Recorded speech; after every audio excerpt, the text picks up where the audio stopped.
than half of organizations that are embarking on AI right now have acquired AI or machine learning capabilities as part of the solutions they've bought. It could be everything from supporting, next best offer for your commerce site. It could be that, the chat assistant that's helping you figure out your phone plan. So we're really starting to see and experience these things as part of how customer experience is delivered, or the way that you're helping customers move through, say, a mortgage or insurance claims process. And because those are very defined types of practices, it's easy to build repeatable models that continuously learn off of the engagement of your own customer behaviors.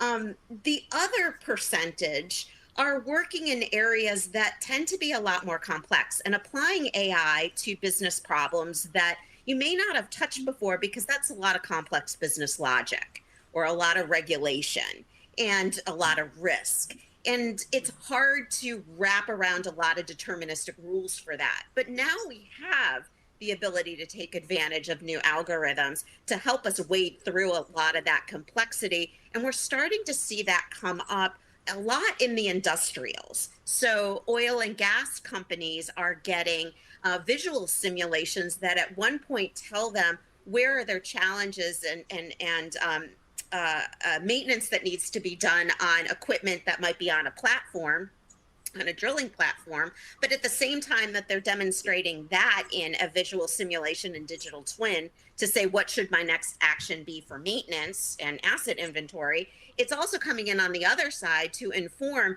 are there problems with the sensors themselves? And is the infrastructure even giving you the right readings? So you're seeing, platforms come into play that come partly with pre-built capabilities to see general operations within an industry, but you're also able to augment that for the nuances of how you want to run your business. And so there's definitely gradations in terms of what you can take advantage of now, but you don't have to be an AI leader to get AI capabilities and step into and sort of accelerate where you're going to be and leapfrog past all of that stuff that was really hard to do.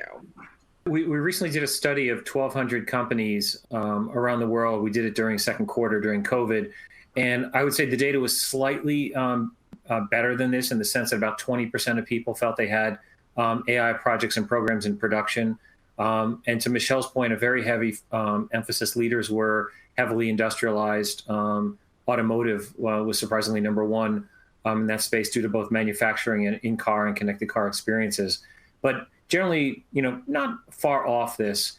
And I think it depends a little bit on which industries and which geographies. But to Michelle's point, the companies that are farthest ahead are certainly spending more and accelerating. So that's the other thing. If you were to ask the same question, where do they think they'll be in 3 years? You'll see that those who are furthest ahead will also jump the furthest in the next few years. But it's not too late for anybody to start getting on, as the groundwork's been laid for solutions in almost every industry people can adopt through partners in an ecosystem.